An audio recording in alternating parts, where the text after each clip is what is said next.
السميع العليم من الشيطان الرجيم بسم الله الرحمن الرحيم الحمد لله رب العالمين والصلاة والسلام على أشرف الأنبياء والمرسلين خاتم النبيين رحمة للعالمين بالقاسم محمد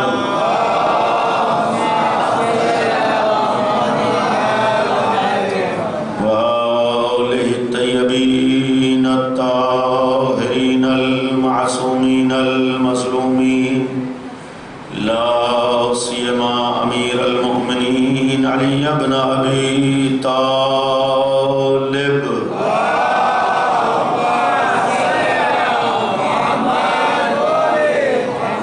عليه الصلاة والسلام ولعنة الله على أعدائهم وغاصب حقوقهم وقاتليهم ومنكري فضائلهم أجمعين أما بعد فقد قال الله سبحانه تبارك وتعالى وقوله الحق أعوذ بالله من الشيطان الرجيم إنما وليكم الله ورسوله والذين آمنوا الذين يقيمون الصلاة ويؤتون الزكاة وهم راكعون ومن يتول الله ورسوله والمؤمنون أولئك حزب الله فإن حزب الله هم الغالبون.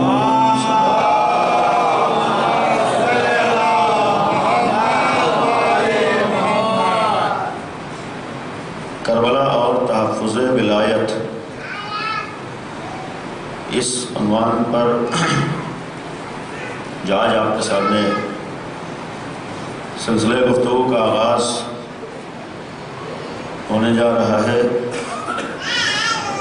سورہ مبارکہ مائدہ 5واں سورہ اور اس کی آیت نمبر 55 اور 56، یہ دو آیتیں میں نے آپ کے سامنے تلاوت کی۔ ان آیات کی روشنی میں کوشش ہوگی اس موضوع کے حوالے سے کچھ بیان کرنے کی، اور یہ بھی ایک حقیقت ہے کہ مسلسل آپ علماء کرام سے مختلف موضوعات کے اوپر بہترین اور علمی بیانات سماعت فرما رہے ہیں، اور اس کے بعد بھی انشاءاللہ ایام ازاں تک آخری مرحلے تک سلسلہ جاری رہے گا۔ یہ درمیان میں طالب علم کی حیثیت سے کچھ باتیں کیا بولن، ولایت ایک ایسی عظیم چیز ہے، ولایت اس خاص چیز کا نام ہے کہ جس کے بغیر حق کا تصور نہیں ہے، بلکہ اگر یہ کہوں تو غلط نہ ہوگا کہ ولایت نام ہی حق کا ہے، حق ولایت سے جدا نہیں ہے، اس لیے کہ اس وقت تک حق تک انسان نہیں پہنچ سکتا ہے جب تک ولایت تک نہ پہنچ جائے، یا جب تک ولایت کو نہ سمجھ پائے۔ اور یہ بھی عرض کر دوں جو کربلا تحفظ ولایت، ولایت کیا چیز ہے، کس چیز کو کہتے ہیں، یہ انشاءاللہ بیان ہوگا، لیکن ابتدائی میں عرض کر دوں کہ کربلا میں اتنی بڑی قربانی یا اتنی عظیم شہادت جو دی گئی وہ در حقیقت اسی ولایت کی حفاظت تھی۔ کربلا میں اگر نواسۂ نبی نے، فرزند رسول نے بھرے گھر کو قربان کیا ہے تو اس قربانی کے ذریعے سے اس ولایت کی اہمیت کو بتایا ہے اور ولایت کا تحفظ بھی کیا ہے اور اس ولایت کو ہم تک پہنچایا ہے۔ آج اگر ہم سن 61 کے بعد سے اب تک حسین ابن علی کا تذکرہ کر رہے ہیں، اگر آج ہم کربلا کی یاد منا رہے ہیں، اگر آج ہم کربلا کا تذکرہ کر رہے ہیں تو اس کا اصل مقصد یہی ہے کہ جس چیز کو کربلا میں فرزند نبی نے اپنی قربانی دے کر بچایا تھا، ہم نام حسین لے کر فرش عزا پر بیٹھ کر اسی چیز کی حفاظت کی کوشش کرتے ہیں۔ در حقیقت مجالس عزا نام ہی ہے اس چیز کو بچانا جسے حسین ابن علی نے بچایا تھا، اور ولایت جہاں تک حقیقی طور پر ہمارے دین اور ہمارے مذہب میں مذہب اہل بیت، مذہب تشیع، اس لیے کہ یہ بھی ایک علی الاعلان ظاہر سی بات جو گفتگو ہے، مجلسیں ہیں، تذکرہ ہے آپ کے سامنے، اس میں بھی کوئی ہچکچاہٹ نہیں ہے کہ ہم جس دین کے پیروکار ہیں وہ مذہب اہل بیت ہے، جس مذہب سے ہم وابستہ ہیں وہ مذہب آل محمد ہے، اور ہمارا عقیدہ دین اہل بیت، مذہب اہل بیت کے سلسلے میں یہ ہے کہ آل محمد نے صرف اور صرف ہمارے سامنے حقیقی اسلام اور مکمل اسلام کو پیش کیا ہے۔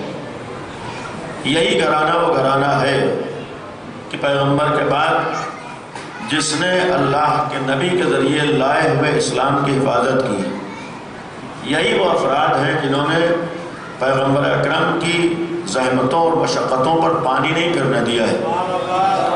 یہی وہ گھرانہ تھا جس نے اپنی قربانیاں دے کر اپنی جان کا نذرانہ تو پیش کر دیا، لیکن پیغمبر اکرم کی زحمتوں پر پانی نہیں پھرنے دیا ہے۔ یہی وہ افراد تھے جنہوں نے اپنے گلوں کو تو پیش کر دیا ہے، گلوں کو کٹوا دیا ہے، لیکن نبی کے لائے ہوئے دین پر آنچ نہیں آنے دی ہے، اور یہ اعلان کیا ہے کہ اگر نبی کریم دنیا کے سامنے اسلام کو پیش کر کے گیا ہے اور اللہ نے اسی نبی کریم کے ذریعے سے ہم کو محافظ اسلام بنایا ہے، تو جب تک جان میں جان ہے اس دین اسلام کے اوپر آنچ نہیں آ سکتی ہے۔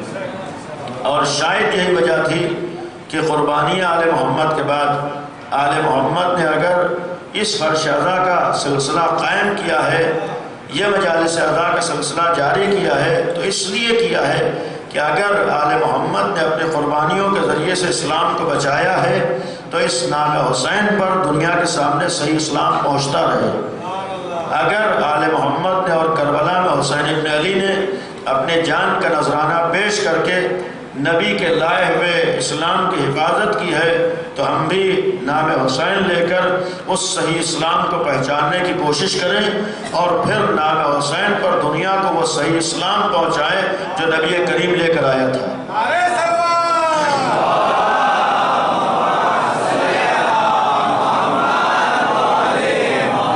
اس لیے کہ ظاہر سی بات ہے کہ جہاں اسلام کی بات ہو، شاید لوگوں کے ذہنوں میں ایک جملہ ہو جو اس سے قبل میں نے اسی شہر میں کسی مجلس میں عرض کیا تھا کہ یقیناً پیغمبر اکرم جو اسلام اور جو دین لے کر آئے، یقینی طور پر وہ اسلام اس لیے نہیں آیا تھا کہ ہم کو گروہوں میں بانٹ دیں۔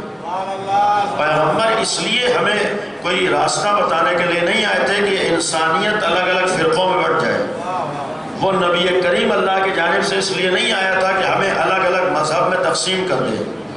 نہیں، نبی کریم جب اس کائنات کے خالق کی طرف سے آیا ہے تو وہ صرف کسی گروہ اور کسی فرقے کا خالق نہیں ہے، بلکہ وہ ہر انسان کا خالق ہے، بلکہ وہ ہر مخلوق کا خالق ہے۔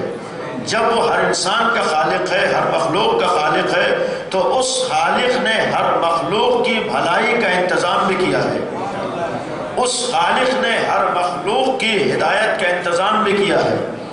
اس خالق نے اپنی اسی مخلوق کے لیے، جسے ہم بڑی شان سے اشرف المخلوقات کہتے ہیں، ہمارے سامنے وہ راستہ بتایا ہے کہ جس راستے کے اوپر چل کر ہم صرف زبان سے اپنے کو اشرف المخلوقات نہ کہیں بلکہ واقعی معنی میں اشرف المخلوقات بن سکیں۔ اس لیے کہ ظاہر سی بات ہے کہ بہت سی چیزیں جو دیکھنے میں ہمارے پاس ہیں، اگر تنہائی میں بیٹھ کر ہم جائزہ لے لیں، وہ ساری چیزیں جانوروں کے پاس بھی ہیں، وہ ساری چیزیں حیوانات کے پاس بھی ہیں۔ تو اگر ہم اپنے کو جانور سے برتر، افضل، بہتر سمجھتے ہیں تو کوئی نہ کوئی ایسی چیز ہونا چاہیے جو ہمارے میں ہو اور ان میں نہ پائی جاتی ہو۔ کوئی نہ کوئی ایسی چیز ہونا چاہیے جو صرف ہمارے اندر ہو اور کسی مخلوق کے اندر نہ ہو، تبھی تو ہمیں کہنے کا حق ہے ہم سب سے افضل ہیں، سب سے برتر ہے، سب سے بہتر ہے۔ کون ایسا انسان ہے جو اپنے کو جانور کہنے پر تیار ہو؟ ہر آدمی کہتا ہے ہم انسان ہے۔ خداوند عالم نے جو ہمارے سامنے دین بھیجا ہے، راستہ بتایا ہے، قانون بتائے ہیں، در حقیقت وہ دین، مذہب، راستہ صرف اس لیے تھا کہ ہم اس راستے کے اوپر چل کر واقعی معنی میں انسان بن جائیں۔ یعنی نبی مقصد یہ تھا کہ انسانیت پروان جو ہے پیغمبر اکرم کو راستہ بتا کر گئے تھے جس کے اوپر چل کر ہم واقعی معنی میں انسان بن جائیں. صرف زبان سے نہ کہیں کہ ہم انسان ہیں، بلکہ عمل کے اعتبار سے، کردار کے اعتبار سے، سیرت کے اعتبار سے اور مکمل وجود کے اعتبار سے ہم انسان بن سکیں. لہذا اگر یہ جملہ کہوں غلط نہ ہوگا کہ نبی کریم کا دین اس لیے آیا تھا کہ ہمارے اندر انسانیت پیدا ہو جائے. یعنی نبی کا لایا ہوا اسلام گروہوں میں بانٹنے کے لیے نہیں آیا تھا، بلکہ نبی کریم کا لایا ہوا اسلام ہر مخلوق کو انسان بنانے کے لیے آیا تھا.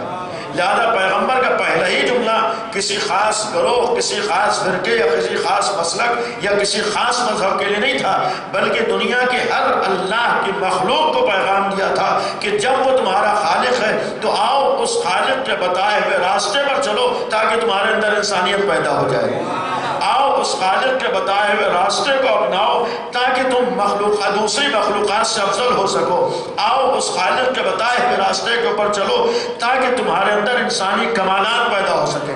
یعنی وہ دین اس لیے آیا تھا کہ اس مخلوق کو انسانیت کا پیغام دے اور اسے انسان بنا سکے. لہذا ہرگز ہمیں یہ کہنے کا حق نہیں ہے کہ پیغمبر آئے تھے کوئی فرقہ بنانے کے لیے، پیغمبر آئے تھے کوئی مذہب بنانے کے لیے، پیغمبر آئے تھے کوئی دین بنانے کے لیے. لوگوں نے بھی دین بنائے تھے، پیغمبر نے بھی ایک دین بنا دیا. لوگوں نے مذہب بتائے تھے، پیغمبر نے مذہب بتا دیا. نہیں، وہ نبی کریم تو صرف اس لیے آیا تھا کہ تمام مخلوق کو کامیابی تک پہنچا سکے. نبی کریم تو صرف اس لیے آیا تھا کہ تمام مخلوق کو انسانی کمالات تک پہنچا سکے. وہ نبی کریم تو اس لیے آیا تھا کہ ایک ایسا راستہ بتائے جس کے اوپر یہ مخلوق چل کر کامیابی اور نجات حاصل کر سکے. اب یہیں پر ایک سوال میں اپنے مجمع سے کروں کہ اگر نبی کریم اس تمام مخلوق کو انسان بنانے کے لیے آیا تھا، نبی رحمت اس مخلوق کو انسانیت کا پیغام دینے کے لیے آیا تھا، ظاہر سی بات انسانیت کے پیغام بہت سے نہیں ہو سکتے ہیں، انسان بنانے کے راستے بہت سے نہیں ہو سکتے ہیں. اگر نبی کریم تمام انسانوں کے لیے آیا تھا تو اس نبی کریم کے لائے ہوئے پیغام میں ہرگز فرقوں کا تصور نہیں ہو سکتا ہے. اس نبی کریم کے لائے ہوئے اسلام میں ہرگز مختلف راستوں کا تصور نہیں ہو سکتا ہے. اس نبی کریم کے لائے ہوئے دین میں ہرگز 73 و 72 کا تصور نہیں ہو سکتا ہے. اس لیے کہ وہ ہمیں الگ الگ کرنے کے لیے نہیں آیا تھا، ایک بنانے کے لیے آیا تھا. وہ ہمیں مختلف فرقوں میں بانٹنے کے لیے نہیں آیا تھا، بلکہ ایک راستہ دکھانے کے لیے آیا تھا. اس نبی کریم کا مقصد یہ تھا کہ اگر الگ الگ راستے پہ ہو تو ان راستوں سے ہٹ کر اللہ کے راستے پر تم آ جاؤ. یعنی نبی کا مقصد یہ تھا کہ تمام انسانیت ایک مرکز پر جمع ہو جائے. پیغمبر کا مقصد یہ تھا کہ تمام انسانیت ایک راستے کے اوپر آ جائے. اب انصاف سے بتائیے، اگر اس نبی کریم کا مقصد یہ تھا کہ تمام انسانیت ایک راستے پر آ جائے تو کیا ہو سکتا ہے نبی کریم وہ اسلام بتا کر جا رہے ہوں جس میں فرقوں کا تصور ہو جائے؟ کیا ہو سکتا ہے پیغمبر وہ دین بتا کر جائیں جس میں 72-73 کا معاملہ پایا جاتا ہے؟ نہیں، نبی کریم کے مشن کے خلاف ہے مختلف فرقے ہو جانا، نبی کریم کے مقصد کے خلاف ہے مختلف دین ہو جانا. نبی کریم دین میں بانٹنے، مذہب میں بانٹنے اور فرقوں میں بانٹنے کے لیے نہیں آیا تھا، بلکہ نبی تو اس لیے آیا تھا کہ ہم ایک راستے پر آ جائیں. لہذا پیغمبر کا مقصد انسانیت تھا. انشاءاللہ بات ہوگی. اور اگر وہ انسانیت کا پیغام دینے کے لیے آیا تھا، حسین ابن علی نے کربلا میں در حقیقت اسی انسانیت کو بچایا ہے. کربلا کے میدان میں فرزند نبی نے اسی انسانیت کی حفاظت کی ہے جو پیغمبر اکرم پیغام دے کر گئے تھے. اور اس کا ایک نمونہ میں آپ کے سامنے عرض کروں. حقیقت یہ ہے کہ آج صحیح پیغمبر کا پیغام لوگوں تک نہیں پہنچ سکا ہے، ورنہ آپ انصاف سے بتائیے اگر فرزند نبی نے کربلا کے میدان میں انسانیت کا پیغام دیا تھا، انسانیت کو بچایا تھا، تو آج جہاں بھی انسانیت پائی جاتی ہے وہ نام حسین لیتا ہوا نظر آتا ہے. آج بغیر کسی مسلک و مذہب کے، بغیر کسی فرقے کے، بغیر کسی دین کے جہاں بھی دنیا میں انسانیت پائی جاتی ہے وہ تذکرہ حسین کرتا ہوا نظر آتا ہے. آپ کے بھوپال کا معاملہ نہیں، دنیا میں کسی بھی ملک میں چلے جائیے، کسی بھی شہر میں چلے جائیے، کسی بھی علاقے میں چلے جائیے، کسی بھی جگہ پر پہنچ جائیے، ہر جگہ آپ کو تذکرہ حسین نظر آئے گا، ہر جگہ نام حسین نظر آئے گا، ہر جگہ ذکر ابو عبداللہ الحسین نظر آئے گا. یہاں کوئی ہندو کی قید نہیں ہے، یہاں کوئی سکھ کی قید نہیں ہے، یہاں کوئی عیسائی کی قید نہیں ہے، یہاں کوئی سنی شیعہ کی قید نہیں ہے، بلکہ یہاں معاملہ ہے کہ جہاں انسانیت ہے وہاں نام حسین پایا جاتا ہے. جہاں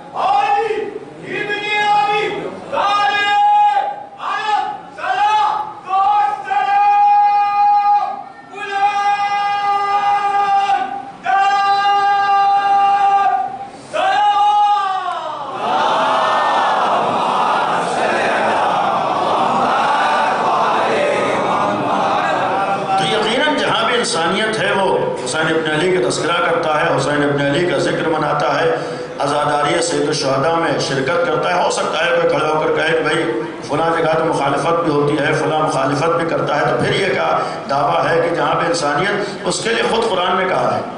قرآن کی ایک دلیل ہے کہ بعض لوگ دیکھنے میں انسان ہے لیکن حقیقت میں ان کے اندر انسانیت نہیں ہے، بلکہ کل انعام بل ہم اضل. خود قرآن نے کہا، کسی قرآن پر یقین نہ ہو کہ کچھ لوگ انسانیت سے گر چکے ہیں، وہ جانور ہیں یا جانور سے بدتر ہو چکے ہیں. اگر ایسے افراد کہیں پر کسی بھی چیز کی مخالفت کرتے ہوئے نظر آئے تو وہ معیار نہیں ہوتا ہے، بلکہ میں نے کہا کہ جہاں بھی آپ انسانیت پائیے گا اور اس تک تذکرہ کربلا پہنچ جائے، اس تک واقع کربلا پہنچ جائے، اس سے معلوم ہو جائے کہ حسین نے کربلا میں کس لیے قربانی دی تھی، اس کی انسانیت اسے مجبور کرتی ہے حسین کی بارگاہ میں جذبات عقیدت پیش کرنے کے لیے. اس کی انسانیت اسے مجبور کرتی ہے حسین کی بارگاہ میں آ کر اظہار عقیدت کرنے کے لیے. اسی لیے ہم جتنے بھی نمونے دیکھیں، آج ہر جگہ انسانیت حسین کا نام لے رہی، آج ہر جگہ ہر انسان امام حسین کا تذکرہ کر رہا ہے. تو در حقیقت یہ کربلا کا ذکر، یہ عزاداری امام حسین، یہ تذکرہ سرکار سید الشہداء اور یہ مجالس امام حسین اس لیے ہے کہ اگر کربلا میں حسینیت کو حسین نے بچایا، انسانیت کو حسین نے بچایا تھا، تو اس ذکر کے ذریعے سے دنیا تک انسانیت کا پیغام پہنچے.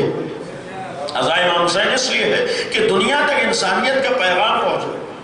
اگر انسانیت کا پیغام پہنچنے کے لیے یہ عزائے سید الشہداء ہے.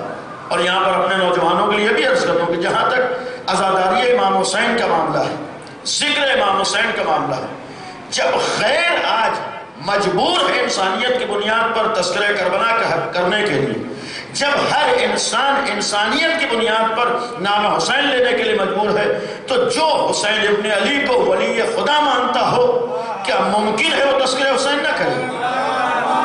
جو حسین ابن علی کو اللہ کا ولی مانتا ہو، کیا ممکن ہے وہ نام حسین نہ لے؟ جس کے یہاں بھی حسین کی ولایت پہنچ گئی ہو، کیا ممکن ہے وہ عزاداری امام حسین نہ کرے؟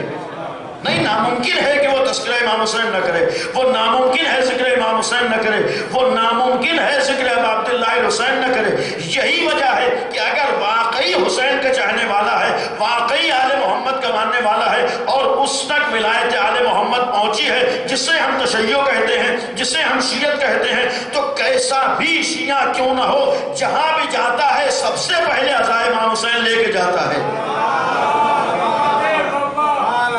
دنیا میں کہیں بھی شیعت کا تصور بغیر عزاداری امام حسین کے نہیں ہے.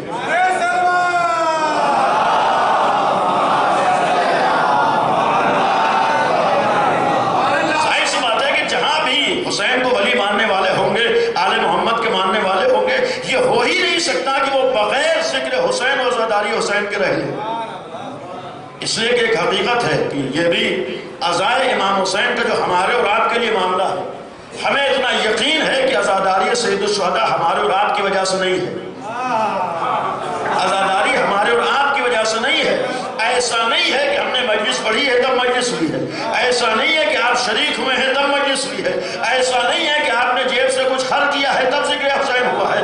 نہیں، مجلسیں کسی کی احسان مند نہیں ہے، ذکر حسین کسی کا احسان مند نہیں ہے.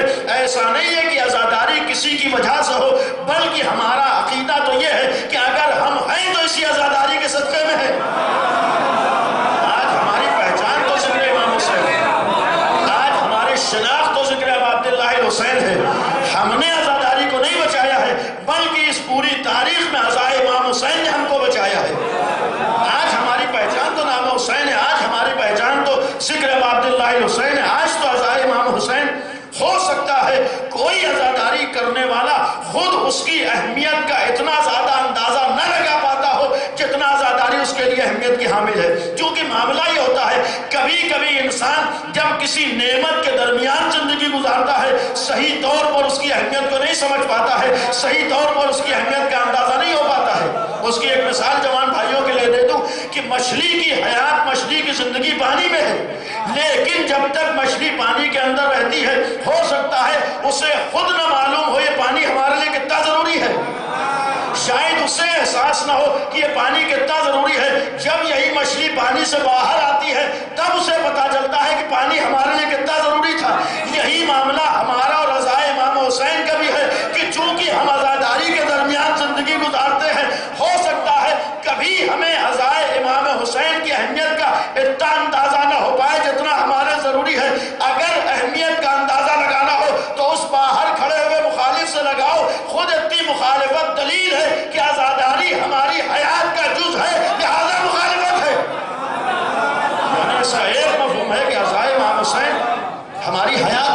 بلکہ انسانیت کی حیات کا سبب ہے۔ اور پھر حیات کربلا کا جہاں بات ہے، ایک جملہ یہ بھی عرض کر دوں کہ ہمیں تو اس بات کے اوپر بھی فخر حاصل ہے کہ جس ملک، جس سرزمین اور جس وطن میں ہم بیٹھے ہوئے ہیں، جس ہندوستان کے اندر ہم زندگی گزارے، ہمیں یہ بھی شرف حاصل ہے کہ اس ہندوستان کی آزادی نتیجہ ہے کربلا کی قربانی کا۔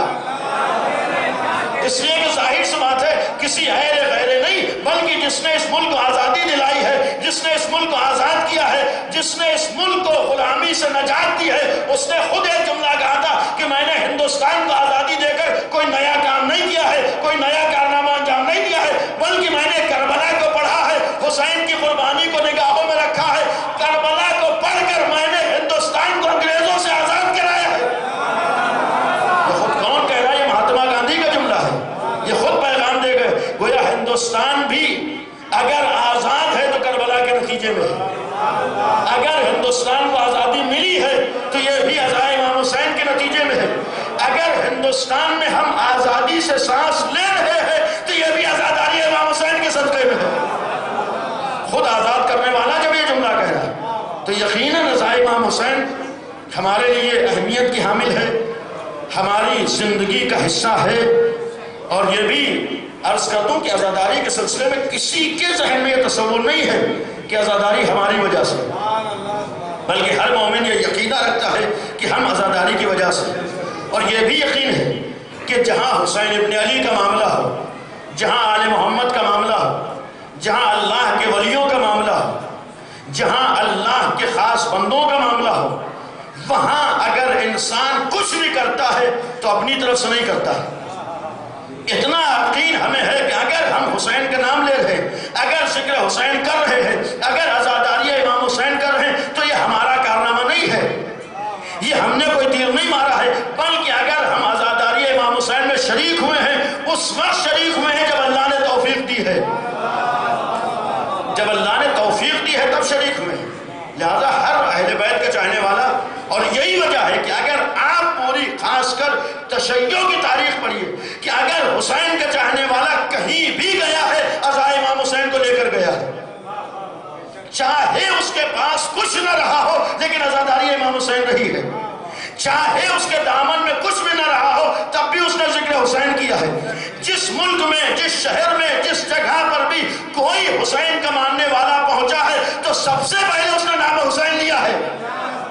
کتنے بھی سخت حالات کیوں نہ رہے ہوں، کتنا بھی سخت ماحول کیوں نہ رہا ہو، اس نے پہلے ذکر حسین کیا ہے، اس نے فرش اب عبداللہ حسین میں چھایا ہے۔ بہت سے بزرگوں کو معلوم ہوگا اسی بھوپال کی تاریخ، جب سے آل محمد کے چاہنے والے آئے اور جو بھی جہاں سے آیا ہے ذکر حسین لے کے آیا ہے۔ ظاہر سی بات جب شیعت کی پہچان ہی ذکر حسین ہے تو جو بھی حسین کا ماننے والا جہاں سے بھی آتا ہے ذکر حسین لے کے آتا ہے۔ لہذا یہ تصور ہی نہیں ہے کہ کس نے کیا کیا ہے۔ اور ظاہر سی بات ہے جہاں عزاداری حسین کا معاملہ ہو، جب یقین ہو کہ ہم نہیں کرتے ہیں وہ کرواتا ہے، اور دوسری طرف کرنے کے بعد کبھی احساس نہیں ہوتا ہے کہ ہم نے کیا ہے، چونکہ جس کے لیے کیا ہے وہ تو دیکھ رہا ہے، چاہے کوئی اعتراف کرے یا نہ کرے، ظاہر سا معاملہ جس کا ہے، جس کے لیے کیا ہے۔ صہیب رومی کا ایک واقعہ ہے، پیغمبر کے ایک صحابی میدان جنگ میں، یہ ہر زمانے میں یہ بھی ہوتا ہے، میدان جنگ میں انہوں نے کسی مخالف کو قتل کیا اور ایک دوڑا دوڑا پیغمبر کے پاس پہنچ گیا، اے اللہ کے رسول فلاں کو میں نے گرا دیا، مارا تھا صہیب رومی نے اور وہ پہنچ گیا کہ میں نے گرا دیا، میں نے مار دیا۔ تو ایک شخص نے آ کر صہیب سے کہا کہ محنت تمہاری تھی، کام تمہارا تھا، تم نے کیا تھا۔ اس نے جو آ کے اپنا نام لگا دیا تو صہیب نے جملہ کہا کہ میں نے جس کے لیے کیا ہے اتنا یقین ہے کہ ان سے کہنے کی ضرورت نہیں ہے، ہم نے چونکہ اللہ اور رسول کے لیے کیا ہے، کوئی لاکھ کچھ کہتا رہے انہیں ہر چیز کا علم ہے۔ ایک صلوات پڑھتے ہیں محمد آل محمد۔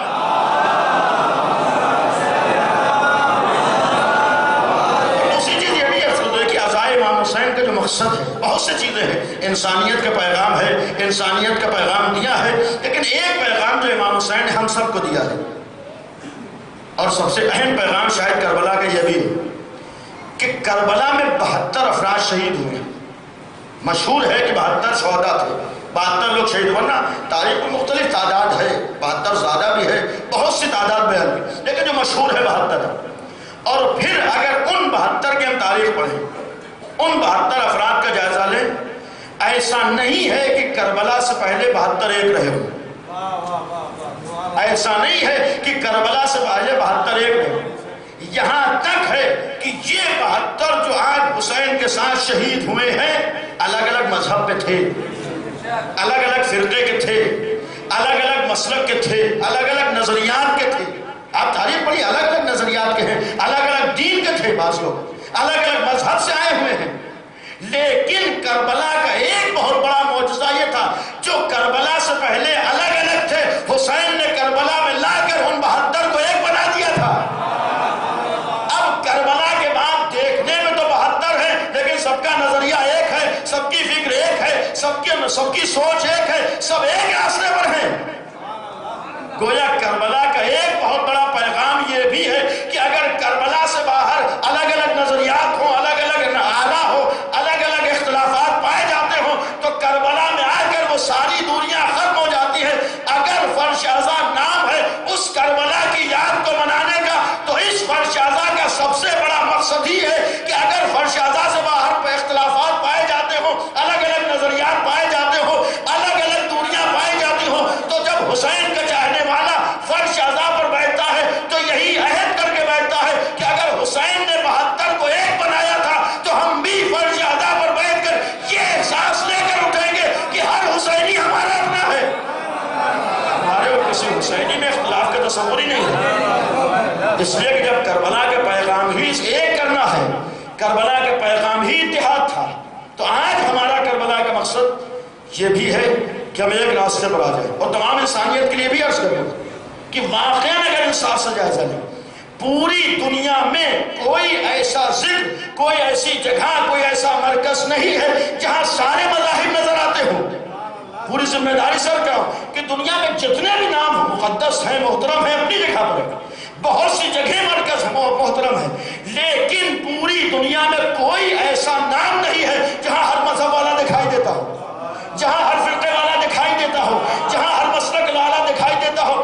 تنہا ایک نام حسین ابن علی کا ایسا ہے، تنہا کربلا ایک ایسی جگہ ہے جہاں ہندو بھی نظر آتا ہے، جہاں عیسائی بھی نظر آتا ہے، جہاں دوسرے مذاہب بھی نظر آتے ہیں. اس کا مطلب یہ ہے کہ کربلا نام ہے مرکز اتحاد کا، کربلا نام ہے ایک ہو جانے کا. اور یہ بھی عرض کر دوں کہ اگر ہمیں ہندوستان کو ایک کرنا ہے، اپنے درمیان ایکا کرنا ہے، تو پھر حسین ابن علی کے پیغام کو نگاہوں میں رکھنا ہوگا. اس لیے کہ یقین ہے کہ حسین کا اصل پیغام یہ تھا کہ اگر اختلافات ہیں تو وہ ختم ہو جائے. اور الحمدللہ یہی وجہ ہے کہ آج ہمارے ہاں انہی مجالس اعضا کی دین ہے کہ اب ہمارے ذہنوں میں یہ تصور نہیں پایا جاتا ہے کہ وہ الگ ہے اور ہم الگ ہیں. یہی مجالس اعضا کا صدقہ ہے کہ آج فرش اعضا پر بیٹھ کر ہمارے ذہن میں یہ تصور نہیں آتا ہے کہ وہ فلاں جگہ کا ہے، یہ فلاں جگہ کے ہیں. نہیں، حسین ابن علی کے صدقے میں آج ہمیں یہ یقین ہے کہ جو بھی نام حسین پر فرش اعضا پر بیٹھتا ہے وہ ہمارا اپنا ہوتا ہے. اس لیے کہ ظاہر سی بات حسین ہمارے ہیں، تو جو حسین کا ہو وہ ہمارا ہے، جو حسین کا ماننے والا ہو وہ اپنا ہے. لہذا حسینیت نام ہی ہے دلوں کو جوڑ دینے کا، حسینیت نام ہی ہے دلوں کو نزدیک کر دینے کا، حسینیت نام ہی ہے کہ دل میں اگر ذرہ برابر کسی طرح کی کین و کدورت پائی جاتی ہے اسے ختم کر لینے کا. جہاں امام حسین کا پیغام ہو. یہی وجہ ہے کہ الحمدللہ ہمارے جتنے بھی عزادار امام حسین ہیں، جتنے بھی آقا حسین کے چاہنے والے ہیں، جتنے بھی سرکار ابو عبداللہ حسین کے ماننے والے ہیں، فرش اعضا پر بیٹھ کے سب سے پہلا کام یہی کہتے ہیں کہ اگر کسی بھی حسینی سے ہمارے دل میں ذرہ برابر کسی طرح کا بیع پایا جاتا ہے تو نام حسین وہ بیع ختم ہو جاتا ہے. تو سب سے پہلے یہی، اس لیے کہ آقا کا پیغام یہ ہو کہ سب کو ایک کر دیا ہے. جہاں حسین ابن علی نے ہمارے سامنے عملی نمونہ پیش کیا ہو کہ الگ الگ مذہب والوں کو ایک بنا دیا ہو، تو یہ کیسے ہو سکتا ہے کہ ہم نام حسین بھی لے رہے ہوں، ذکر حسین بھی کر رہے ہوں، تذکرہ ابو عبداللہ حسین بھی کر رہے ہوں، اور حسینیت کا پیغام ہماری نگاہوں میں نہ آنے پائے. نہیں، اصل ہے حسینیت کا پیغام. اور یہ بھی بات آئی عرض کر دوں، دیکھیے آج دنیا کا ہر انسان تذکرہ امام حسین کرتا ہے. ذمہ داری سے بہرحال ہندوستان میں بیٹھ کر ایک بات کر رہا ہوں کہ دنیا کا ہر انسان عزاداری امام حسین کرتا ہے. شرط ہے کہ اس تک امام حسین کا نام پہنچا. اب کسی تک نام ہی نہیں پہنچا ہے تو وہ ایسا نہیں ہے کہ مخالف ہے. اگر اسے معلوم ہو جائے حسین کون ہے، اگر اس تک پیغام کربلا پہنچ جائے تو وہ نام حسین لیتا ہے، وہ تذکرہ امام حسین کرتا ہے، وہ ذکر حسین ابن علی انجام دیتا ہے، آ کر خراج عقیدت پیش کرتا ہے. تو اس کا ایک مطلب اپنے جوان بھائیوں کے لیے کہ ذکر امام حسین کر لینا، عزاداری امام حسین کر لینا، امام حسین کے مصائب کے اوپر آنسو بہا لینا، یہ تو انسانیت کی پہچان ہے. یعنی فرشادہ پر بیٹھ جانا، ذکر امام حسین سن لینا، عزاداری کر لینا، آنکھوں سے آنسو بہا لینا مصائب سن کر، یہ تو انسانیت کی پہچان ہے. جہاں بھی انسانیت پائی جاتی ہے وہ متاثر ہوتا ہے، جہاں بھی انسانی احساسات پائے جاتے ہیں وہ عزاداری کرتا ہے، جہاں بھی انسانی جذبات پائے جاتے ہیں وہ عزاداری امام حسین میں شریک ہوتا ہے. تو اس کا مطلب عزاداری میں شریک ہو جانا، ذکر حسین کر لینا، فرش اعضا پر بیٹھ جانا اور آنکھوں سے آنسو بہا لینا، یہ ہمارے لیے کمال کا سبب نہیں ہے جو میں عرض کرنا چاہ رہا ہوں. آپ اگر جائزہ لیجیے اسی ہندوستان میں ہر انسان یہ عمل انجام دے رہا ہے، ہر انسان نام حسین بھی لے رہا ہے، ہر انسان آنکھوں آنسو بھی بہا رہا ہے. تو اس کا مطلب یہ سارے کام تو انسانیت کی پہچان ہے. جہاں بھی انسانیت پائی جائے گی، جہاں بھی انسانی جذبات پائے جائیں گے، جہاں بھی انسانی احساسات پائے جائیں گے، وہ سارے کام انجام دے گا. تو اگر ہم صرف انسانیت کی وجہ سے سارے کام کریں، اگر صرف احساسات کی وجہ سے سارے کام کریں، اگر صرف جذبات کی وجہ سے سارے کام کریں، تو پھر اپنے اور غیر کا فرق نہیں معلوم ہو سکتا ہے. جہاں تک میں جانا چاہ رہا ہوں، پھر اپنے اور غیر کا فرق نہیں معلوم ہو سکتا ہے. کیسے پتا چلے کہ حسین کو کون کیا مانتا ہے؟ دیکھیے ایک حقیقت ہے کہ ہر انسان حسین کو وہ نہیں مانتا ہے جو ہم اور آپ مانتے ہیں. یقیناً امام حسین کی جو عظمت، جو احترام، جو مرتبہ ہمارے اور آپ کی نگاہوں میں ہے، دنیا کے کسی انسان کی نگاہوں میں نہیں ہے. دنیا کی نگاہوں میں حسین ایک انسانی کمالات کا نام ہے. دنیا کی نگاہوں میں حسین ابن علی انسانیت کو بچانے والے کا نام ہے. دنیا کی نگاہوں میں حسین ابن علی ایک ایسی ذات کا نام ہے جس نے انسانیت کو بچایا ہے. لہذا ہر انسان حسین کا تذکرہ کرتا ہے، لیکن ہماری نگاہوں میں حسین ابن علی صرف یہی نہیں ہے، بلکہ ہماری نگاہوں میں حسین ابن علی ولی خدا بھی ہے. ہماری نگاہوں میں حسین ابن علی اللہ کی جانب سے رہبر بھی ہے. ہماری جانب سے حسین ابن علی اللہ کی جانب سے نمائندے بھی ہیں. ہماری نگاہوں میں حسین ابن علی ان عظمتوں کے حامل ہیں جو اللہ نے انہیں عطا کی ہے. تو اگر ہماری نگاہوں میں حسین کو ماننے میں فرق پایا جاتا ہے تو پھر عزاداری امام حسین میں بھی اپنے اور غیر میں کچھ نہ کچھ فرق ہونا چاہیے. جتنی چیزیں اگر دنیا کر رہی وہی کر کے ہم رک جائیں تو پھر ہم واقعی حسینی نہیں ہو سکتے. ہم حسین کے چاہنے والے کم ہیں، ہم حسین کو ولی ماننے والے کم ہیں، ہم حسین کے سلسلے میں وہ عقیدہ رکھنے والے جو اللہ نے انہیں عطا کیا ہے کم ہوں گے. جب ہم صرف احساسات کے مرحلے پر پہنچ کے نہ رک جائیں. عزاداری کر کے رک جانا یہ انسانی احساسات ہیں. امام حسین پر رو لینا، سینہ زری کر لینا، یہ انسانی جذبات ہیں. اگر یہیں پر پہنچ کر ہم رک گئے تو پھر اپنے اور غیر کا فرق نہیں معلوم ہوتا. اپنے اور غیر کا فرق تو وہاں پہ معلوم ہوتا ہے کہ جہاں جذبات کی بنیاد پر عزاداری بھی ہوتی ہے، آنسو بھی ہوتے ہیں، سارا تذکرہ ہوتا ہے، لیکن جو حسین کو اپنا سب کچھ سمجھتا ہے، صرف گریہ و بکاہی نہیں ہوتی بلکہ وہ پیغام بھی نگاہوں میں ہوتا ہے جو حسین نے بچایا ہے، بلکہ وہ چیز بھی نگاہوں میں ہوتی ہے جس کے لیے حسین نے قربانی دی ہے.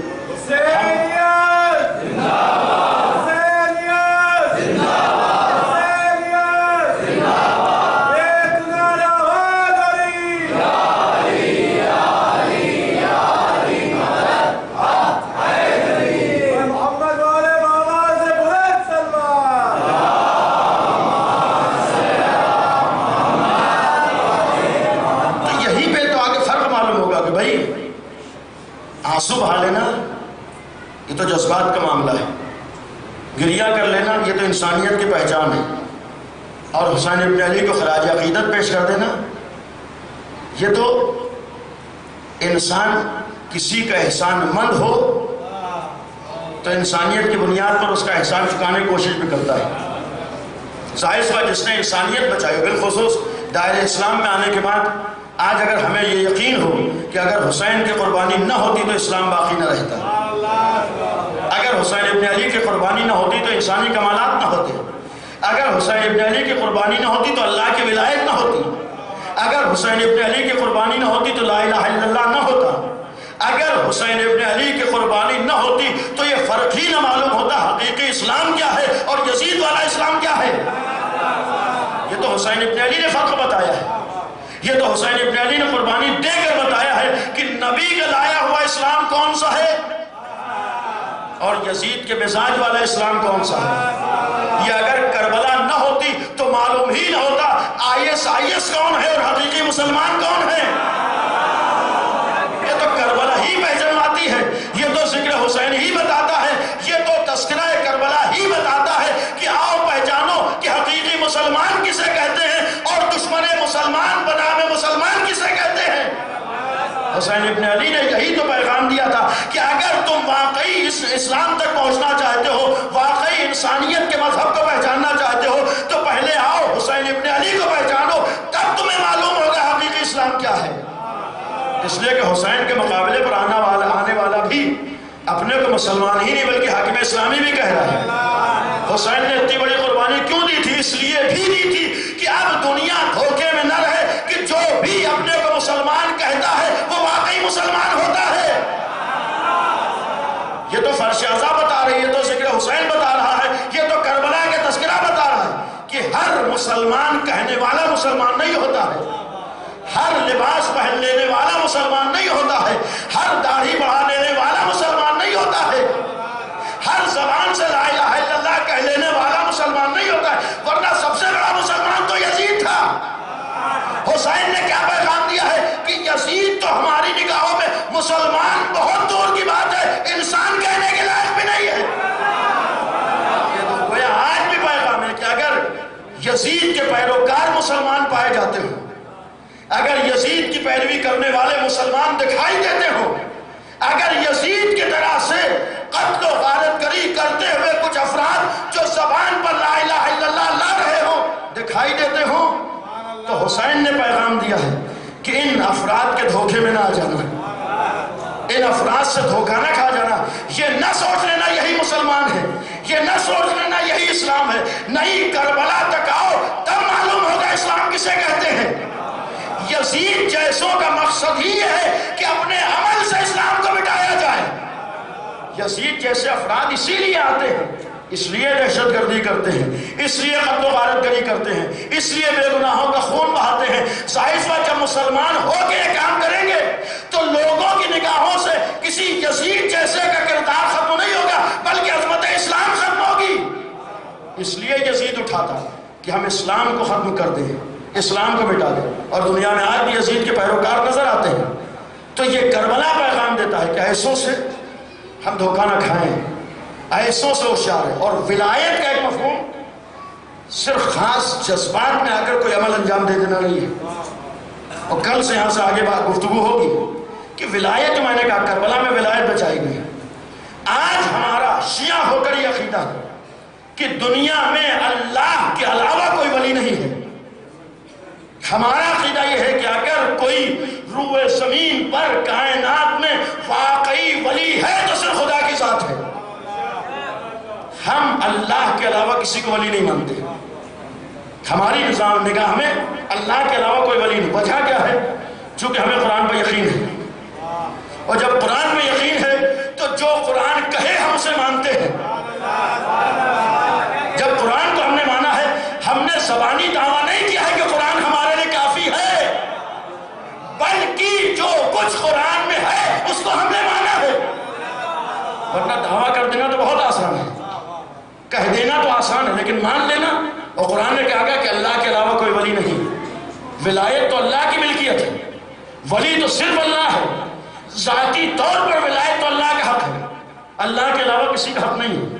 لہذا قرآن اور آل محمد کے بتائے ہوئے راستے آج ہمارا کہ ولی صرف اللہ ہے، ولایت اللہ کا حق ہے، اللہ کے علاوہ کوئی ولی نہیں ہے۔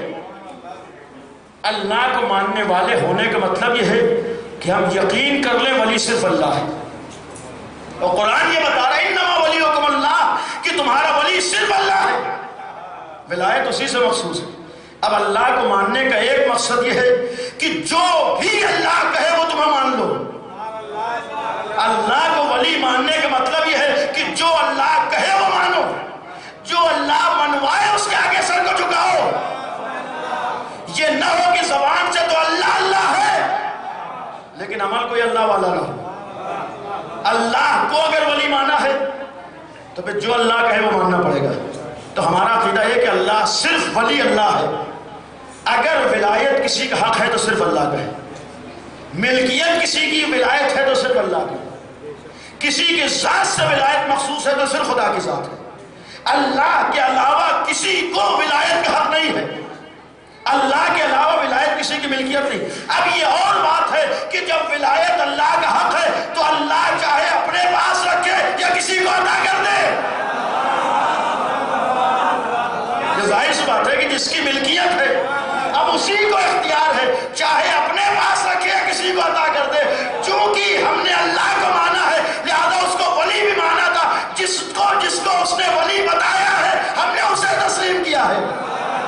آج ہمارے اگر کوئی ولایت ہے، ولی ہے، تو وہی ولی ہے جسے اللہ نے ولی بنایا، جس کو ولایت اللہ نے دی ہے۔ لہذا کربلا کا ایک مقصد یہ ہے اس حقیقی ولایت تک پہنچ جانا، کربلا کا ایک مقصد یہ ہے کہ اس ولایت کی اہمیت کو سمجھ جانا۔ اور حسین ابن علی نے قربانیاں دے کر ولایت کی حفاظت کی ہے، قربانی دے کر توحید کو بچایا ہے، اور اس قربانی دے کر جو ولایت کی حفاظت کر رہے ہیں، اگر چھوٹے بچوں کی بھی قربانی دینا پڑی ہے تو حسین نے دے دی، لیکن انسانیت کو پامال نہیں ہونے دیا ہے۔ اگر انتہائی سخت منزلوں سے گزرنا پڑا تو نواسہ نبی گزر گیا ہے، لیکن یزید کے جیسوں سے انسانیت کو پامال نہیں ہونے دیا ہے۔ حسین ابن علی نے اگر چھوٹے چھوٹے بچوں کی پیاس کو برداشت کرنا پڑا ہے تو پیاس کو برداشت کر لیا ہے، لیکن نبی کی زحمتوں پر پانی نہیں پھرنے دیا ہے۔ اور انہی قربانیوں میں حسین ابن علی کے لیے جو بہت سخت قربانی تھی، اس لیے کہ کہہ دینا تو بہت آسان ہوتا ہے کہ ایک دوپہر میں 72 لاشیں، کہہ کے گزر جانا بہت آسان ہوتا ہے کہ کربلا میں 72 شہید ہوئے، کہہ کے گزر جانا بہت آسان ہوتا ہے کہ حسین نے 71 لاشیں اٹھائیں۔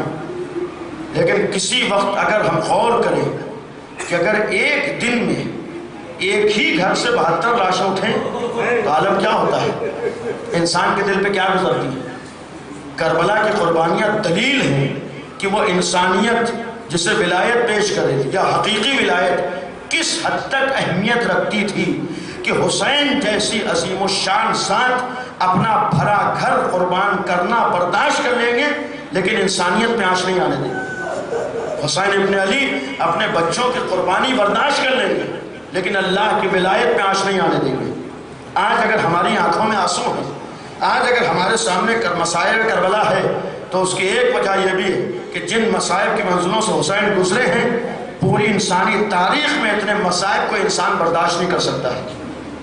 یہ تنہا حسین کا جگر ہے جنہوں نے عظمت توحید کو بھی بچایا ہے، دین اسلام کی عظمت کا بھی اعلان کیا ہے، ہمارے سامنے انسانی پیغام بھی دیا ہے۔ ورنہ انصاف سے سوچئے، کیا ہو سکتا ہے ایک باپ اپنے بچے کے لاشے کو خود اٹھا لائے؟ کیا ہو سکتا ہے؟ کربلا کا یہ بھی ایک عجیب و غریب معاملہ ہے کہ حسین ابن علی تو اس ذات کا نام ہے کہ اگر کربلا میں مشہور ہے 71 لاشیں اٹھائے ہیں تو ایسا نہیں ہے کسی لاش پہ خود گئے ہوں، کسی پر کسی کو بھیج دیا ہو، بلکہ ہر لاشہ حسین نے خود اٹھایا ہے، ہر لاش پہ خود گئے ہیں۔ اور جب ہر لاش پہ پہنچے ہیں تو اب تاریخ کا ایک منظر ہے کہ جب لاشوں پہ پہنچے ہیں، ایک انسان کی حیثیت سے ہم سوچیں کہ اپنے عزیز ترین افراد کے لاشے پر پہنچ جانا آسان نہیں ہوتا ہے اور ان لاشوں کو نگاہوں سے دیکھ لینا آسان نہیں ہوتا ہے۔ حسین پہنچے ہیں، لاشیں اٹھائیں، کیسے کیسے؟ اصحاب کی لاش بھی معمولی نہیں تھے، جہاں آقا حسین کا یہ جملہ ہو جیسے اصحاب مجھے ملے ویسے نہ میرے نانا کو ملے نہ میرے بابا کو ملے. اس کا مطلب کیا تھا کہ ایسے اصحاب کے لاشوں کو اٹھا لینا بھی آسان نہیں تھا. یہ نہ سوچنا حبیب کا لاشا کوئی معمولی بات تھی، یہ نہ سوچنا مسلم نے سجا کے لاش کو اٹھا لینا کوئی آسان تھا. ایسے عزیزوں کے لاشیں اٹھا لینا بھی قیامت کی منزل تھی. ان لاشوں کو آقا حسین نے اٹھایا، اور جب عزیزوں کی باری آئی ہے تو اون محمد کے لاشیں اٹھا لینا آسان نہیں تھا. اس کے بعد جو منزل آئے، اپنے بھتیجے قاسم کے پامال شدہ لاشے کو لے آنا آسان نہیں تھا. اس لیے کہ ظاہر سی بات ہے جس وقت پامال شدہ لاشے پر پہنچے ہیں کیفیت کیا ہوئی ہے، لیکن اس لاش کو بھی آقا حسین نے اٹھایا. اور یہاں تک روایت ہے، انداز کیا تھا، سینے سے سینہ لگایا ہے. آپ کی نگاہوں میں منظر ہوگا جس وقت امام حسین نے خدا حافظ کہا تھا تو جناب قاسم اتنے چھوٹے تھے کہ اٹھا کر سوار کیا گیا تھا. لیکن جس وقت امام حسین مقتل سے لے کر آئے ہیں تو روایت کا جملہ یہ ہے کہ سینے سے سینہ ملا ہوا ہے اور جناب قاسم کے پیر زمین پر خط دیتے جا رہے تھے. آپ سوچئے جو اس کنڈیشن میں لاشا ہو اسے اٹھا لینا کیا امام حسین کے لیے آسان تھا؟ اس لاش کو بھی اٹھایا. اس کے بعد جو قیامت کی منزل آئی ہے، ایک باپ کے لیے جوان بیٹے کے لاشے کو اٹھا لینا، امام حسین جیسے باپ کے لیے علی اکبر جیسے کڑیل جوان کے لاشے کو اٹھا لینا آسان نہیں تھا. اور پھر جب لاش ٹکڑے ٹکڑے ہو چکی ہو، لاش ایک آدمی کو اٹھانے کے لائق بھی نہ ہو. عزیزو تاریخ میں ہے کہ جب لاش کو اٹھانا چاہے اتنے ٹکڑے تھے ایک آدمی سے نہیں اٹھ سکتی تھی. تو امام حسین نے خیمے کا رخ کیا تھا، چھوٹے چھوٹے بچوں سے کہا تھا اے بنی ہاشم کے بچوں آؤ علی اکبر کے لاشے کو سہارا دو. عزیزو جو عرض کرنا چاہتا ہوں، اتنے لاشیں اٹھائے ہیں، اتنی قیامت کی منزلیں آئی ہیں، لیکن کسی لاش کو اٹھاتے وقت آپ کو نہیں پکارا ہے، کسی لاش کو لاتے وقت اپنوں کو آواز نہیں دی ہے، کسی لاش کو اٹھاتے وقت اپنوں کو نہیں پکارا ہے.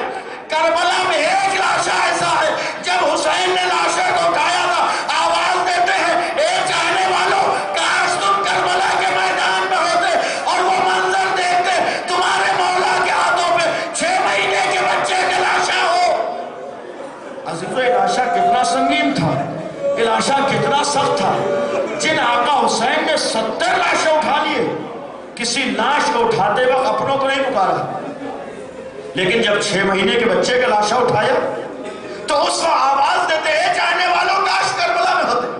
انسانی احساسات یہ کہتے ہیں، انسانی جذبات یہ کہتے ہیں، انسانی تصورات یہ کہتے ہیں کہ جب انسان کے اوپر بہت بڑی مصیبت پڑتی ہے تب اسے اپنے یاد آتے ہیں.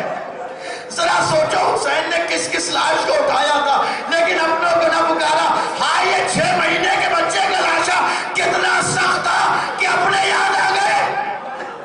اور عزیزو سنگینی کیا تھی؟ بس ایک منظر ہے، کہہ کے گزر جانا آسان ہوتا ہے.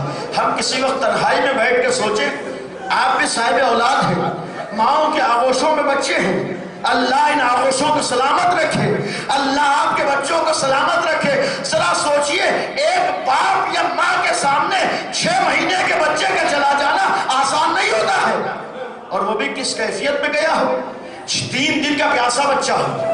آپ انصاف سے بتائیے 4-5 گھنٹے آپ پیاسے ہو خود پیاس برداشت کر لیتے ہیں، لیکن اگر کچھ دیر بچہ پیاسا رہ جائے تو ماں باپ سے برداشت نہیں ہوتا ہے. ذرا حسین کے دل سے پوچھو، ذرا رباب کے دل سے پوچھو، یہ 3 دن کس طرح اصغر کی پیاس کو برداشت کیا ہے. قیامت کی منزلیں تھیں. اور عزیزو جس وقت لاشا اٹھایا ہے اس وقت اپنوں کو پکارا ہے. کیوں پکارا ہے؟ بس ایک جملہ عرض کرنا ہے. کیوں امام حسین نے آواز دی ہے؟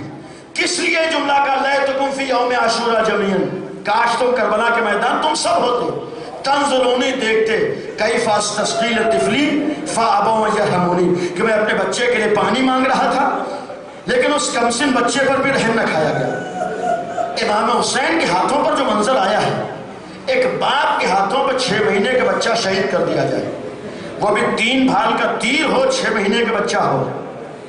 امام حسین نے اس منزل تک آ کر امتحان دیا ہے. لیکن ایک موقع ایسا آتا ہے کہ جتنے بھی لاشیں اٹھائے کہیں نہیں ملتا ہے کسی لاش کو اٹھا کر خیمے کی طرف بڑھے ہوں پھر واپس چلے آئے. کسی تاریخ میں نہیں ہے کہ کسی لاشے کو اٹھایا ہو پھر واپس آئے ہوں. صرف ایک لاشا ایسا تھا، وہ 6 مہینے کے بچے کا لاشا علی اصغر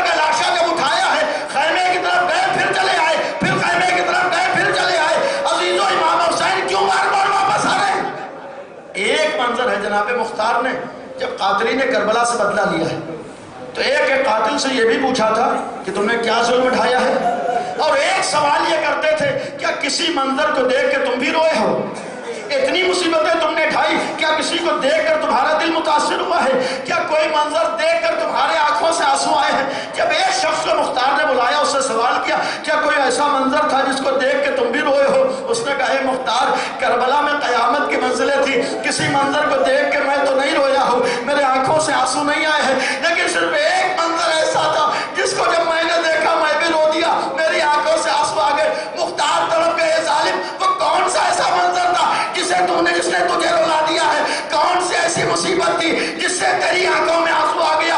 عزادارو سنو گے، وہ ظالم کہتا ہے جب حسین کے ہاتھوں پہ 6 مہینے کے بچے کا لاشا تھا، حسین خیمے کی طرف گئے، چلے آئے، پھر خیمے کی طرف گئے، پھر واپس چلے آئے، میں نے سوچا منظر کیا ہے، یہ بار بار حسین کیوں واپس ہو جاتے ہیں؟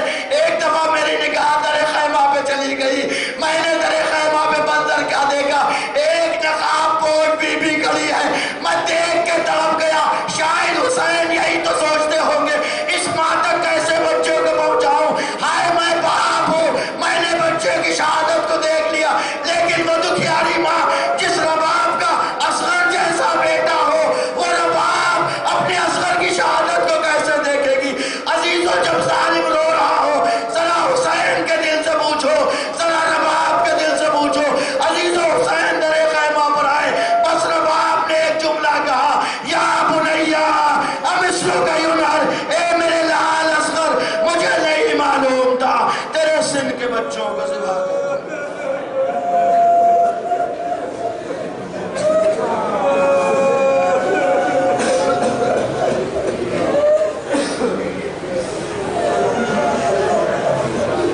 لعنت اللہ علی القوم الظالمین، سيعلم الذين ظلموا أي منقلب ينقلبون۔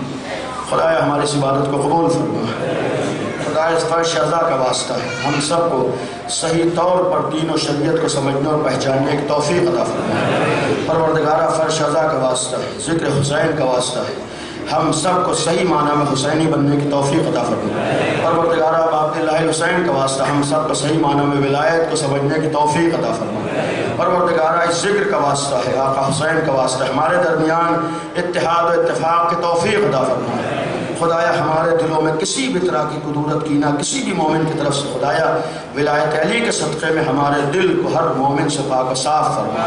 پروردگارہ تجھے عظمت اہل بیت کا واسطہ ہے، آل محمد کا واسطہ ہے، ہمارے ملک میں امن و امان کو قائم فرما۔ خدایا ہر طرح کے ظلم و بربریت کا خاتمہ فرما۔